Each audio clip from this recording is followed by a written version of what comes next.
متخيلين ان الست دي طلعت بتعمل ده من حوالي 28 سنة وهي شايلة ابنها على كتفها بسبب اصابته بمرض بيخليه مش قادر يتحرك من وقت الولادة لحد ما وصلته للجامعة، وبقت توديه من بلدهم في الدقهلية لمدينة دمياط عشان عبد المنعم يكمل علامه ويتخرج من كلية الدراسات الإسلامية في دمياط.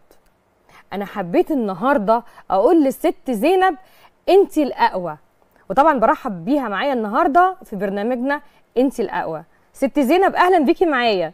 ازيك يا استاذه رشا؟ الله يسلمك يا حبيبتي، الله يسلمك، ما تحرمش منك ابدا على الكلام الحلو ده. لا انت بجد مثل فخور لكل ست مش مصريه بس، انت مثل فخر لكل ست مصريه وكل ست عربيه.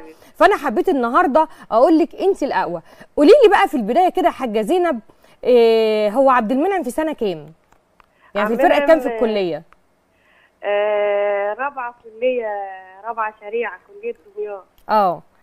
طيب قولي لي بقى مين كان بيشجعك ودايما بتاخدي منه كده بتستمدي منه طاقتك انك انت تكملي مع عبد المنعم وما تيأسيش وتقولي لا انا تعبت؟ يعني مين كان اكتر حد جنبك برضو بيشجعك؟ والده. يعني نعتبر ان انت والده الحافز الاساسي لمنعم. ايوه بعد ربنا والده. اكيد ونعم بالله.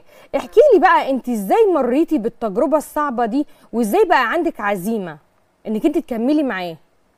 عشان انا مش متعلمه، فانت عايزه منعم تشوفيه بشهاده كبيره